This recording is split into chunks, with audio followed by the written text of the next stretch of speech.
Cerita ini memiliki dua versi teks dan audio. Silahkan pilih sesuai yang diinginkan, bisa dilihat di playlist. Bagian 16. Masa lalu Dava. Abang tidak apa-apa. Tangan Aira terulur menyentuh ujung mata Dava yang basah. Mengusapnya pelan dengan tatapan iba. Ia sendiri tak kuasa menahan air mata mendengar cerita suaminya. Tak bisa membayangkan betapa sakitnya masa lalu itu. Dava membuka mata. Tersenyum ke arah Aira. Permintaanku sederhana. Ra, jangan pergi. Ia menyeringai dan mengusap wajahnya secara kasar. Lalu, bagaimana selanjutnya? Apa abang menjual rumah dan pergi ke Jakarta? Dava mengangguk. Waktu itu aku masih kelas 2 SMA. Jadi harus menunggu setahun sampai kelulusan baru aku jual. Meski sebenarnya berat, sangat berat. Dava berdiri di depan rumah. Rumah kayu dan masih berlantai tanah. Sederhana tetapi menyimpan berjuta kenangan. Tak rela. Tetapi juga tidak ada pilihan lain. Ini adalah amanah terakhir papanya. Maka dengan berat hati, ia menjual rumah yang pernah menjadi harapan untuk berkumpul kembali dengan keluarga lengkap. Kabut tebal di mata mulai menutupi penglihatannya. Entah berapa lama ia berdiri menatap datar rumah yang sudah menjadi milik orang lain sekarang. Dava menyeka air mata yang jatuh, menarik napas panjang, dan mulai berjalan keluar. Tanpa menoleh lagi, dia berjanji akan melanjutkan hidup. Menjadi orang sukses seperti harapan papanya. Jika dia kaya dan banyak uang, maka tidak akan ada orang yang berani menghina atau meremehkannya. Tidak akan lagi ada yang menyia-nyiakan dan mengabaikannya. Bukankah di dunia ini memang yang banyak uang akan jauh lebih berharga di mata banyak orang? Maka sejak saat itu, Dava memutuskan untuk meninggalkan kampung halaman. Padang, Sumatera Barat, meninggalkan segala cerita lama, kenangan, masa lalu, dan segalanya yang menyedihkan. Menjemput masa depan dengan memulai lembaran cerita baru yang penuh kebahagiaan tentunya. Dava segera mencari indekos dekat kampus saat sampai di Jakarta. Mendaftarkan diri sebagai mahasiswa di salah satu universitas terbaik dengan jurusan ilmu komputer dan informatika. Di sini, tidak ada orang yang mengenalinya. Tidak akan ada lagi yang menghinanya. Tidak ada lagi yang akan menyebutnya anak bandar judi. Tidak ada lagi orang yang merendahkan. Tidak ada orang-orang yang justru memandang iba atau kasihan. Dava benci dikasihani. Kehidupan baru. Orang-orang baru. Tentunya cerita baru yang akan dibuat menjadi lebih baik dari kehidupan sebelumnya. Bukankah nasib seseorang ada di tangannya sendiri? Maka, Dava pun akan mengubah nasibnya menjadi seperti yang diinginkan. Menjadi orang sukses. Banyak uang. Disegani. Dihormati. Dan tentunya dihargai. Bukankah semua itu dapat dibeli dengan uang? Abang tidak menemui Mama dan Sylvia. Potong Aira. Ia begitu penasaran dengan hubungan Dava dengan Mama juga adiknya. 2 bulan lebih di Jakarta. Aku baru datang menemui mereka. Tentunya setelah melawan berbagai rasa marah dan kebencian. Dava memegang secarik kertas bertuliskan alamat. Memandangi cukup lama hampir setiap malam. Bertarung melawan segala rasa yang menggunung. Benci. Marah. Kecewa. Tetapi juga rindu. Semua itu menyatu membentuk sebuah gumpalan yang menyesakkan. Andai bukan karena amanah terakhir papanya yang menyuruh membagi hasil penjualan rumah dengan Sylvia, ia tidak akan pernah menemui mamanya. Siang itu di depan rumah kontrakan kecil di salah satu gang terpencil, Jakarta Selatan. Dava berdiri memandang datar. Tangan kiri memegang tas ransel di bahu. Tangan kanan memegang secarik kertas bertuliskan alamat lengkap. Benar, ini adalah rumah sesuai alamat yang tertulis. Namun, Dava ragu untuk maju dan masuk. Entah berapa lama ia berdiri di sana. Hingga, abang ini siapa? Suara anak perempuan berseragam merah putih bertanya dan sudah berdiri di sampingnya dengan tatapan asing.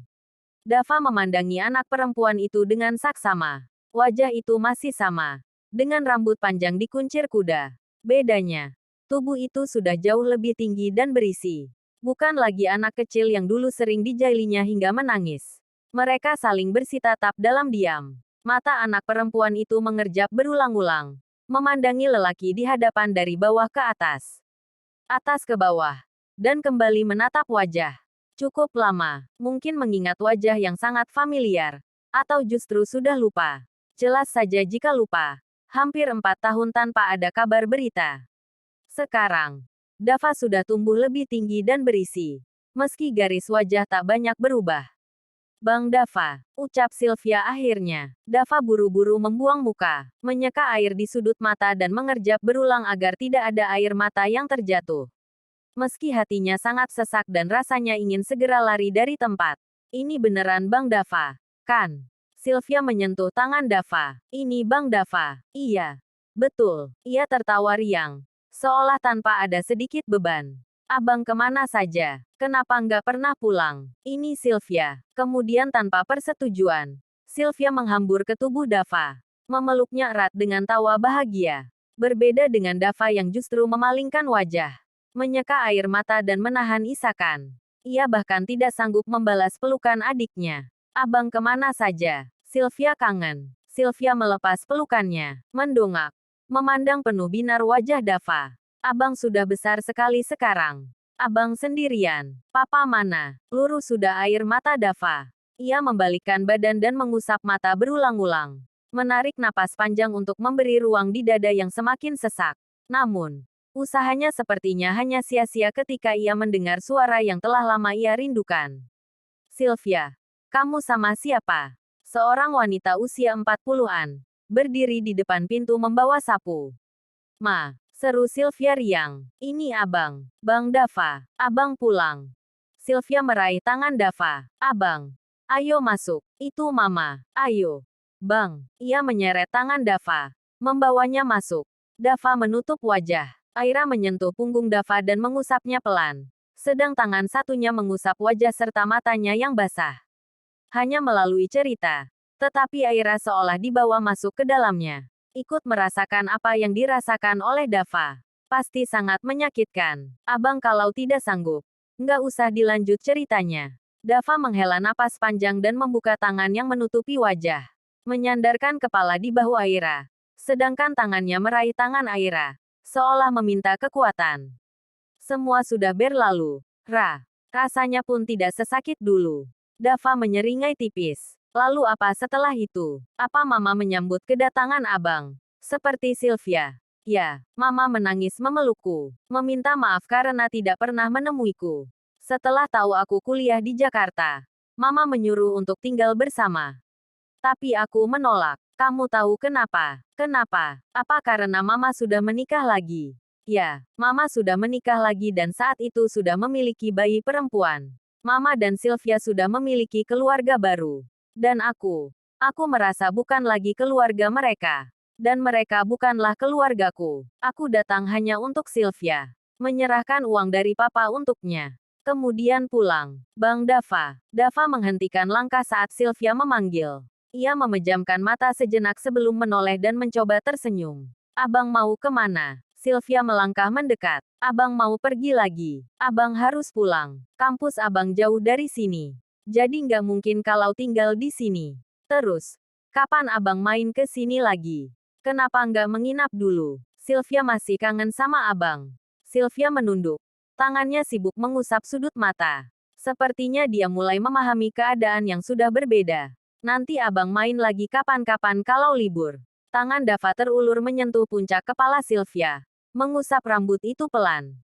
Jaga diri baik-baik. Jangan nakal. Jangan cengeng. Sylvia justru langsung menghambur memeluk Dava. Menangis sesenggukan. Dava pun tak kuasa menahan air mata. Ia membalas pelukan adiknya. Aku benci keadaan waktu itu.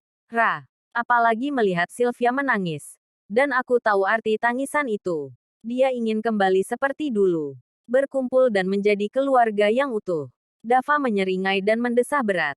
Dava mengusap wajah Aira yang telah banjir air mata. Bantu aku untuk menata hati menjadi utuh kembali. Terlalu banyak luka hingga butuh waktu lama untuk menyembuhkannya. Bukan aku tidak mau mencintaimu. Aku hanya butuh waktu untuk memunguti hati yang sudah menjadi serpihan. Merangkainya untuk kembali utuh. Dan untuk itu aku butuh kamu. Aira langsung menghambur ke dalam pelukan Dava. Menangis sejadi-jadinya. Ada banyak yang ingin diucapkan. Tetapi bibir telanjur keluh. Tak sanggup keluar sepatah kata pun. Dava membalas pelukan Aira. Mengecup pucuk kepala dan menumpukan dagu di sana. Kamu tahu. Aku juga pernah hampir mati waktu itu. Aku sudah tidak punya uang sama sekali. Hanya sisa untuk makan 2 hari.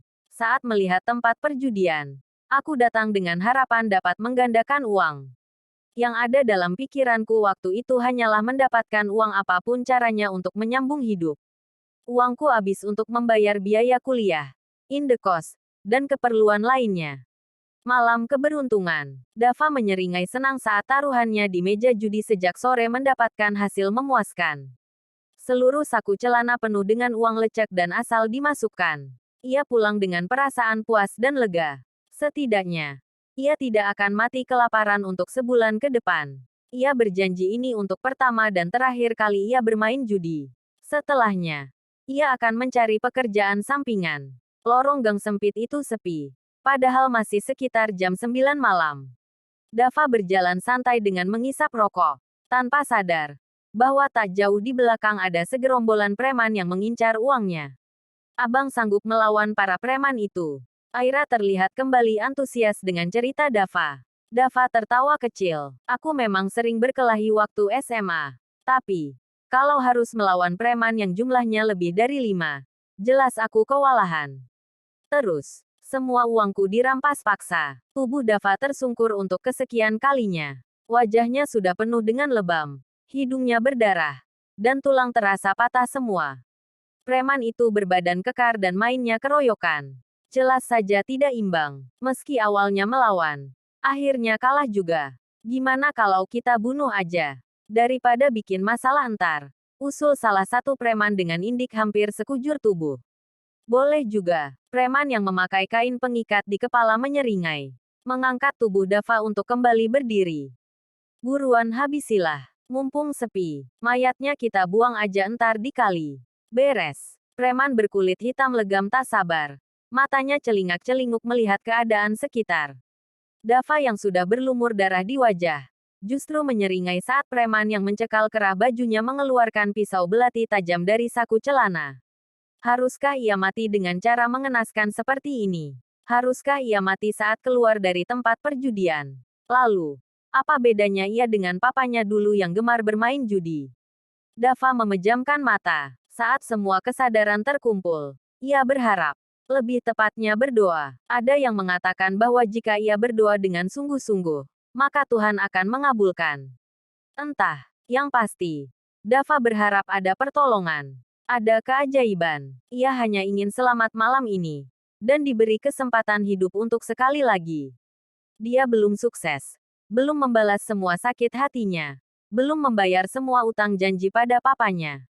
Dava benar-benar berharap ada pertolongan malam itu. Preman tersenyum penuh kemenangan. Pisau belati itu diangkat tinggi-tinggi. Tajamnya jelas terlihat saat cahaya lampu menerpa. Lancip dan siap menghunus tubuh Dava saat itu juga.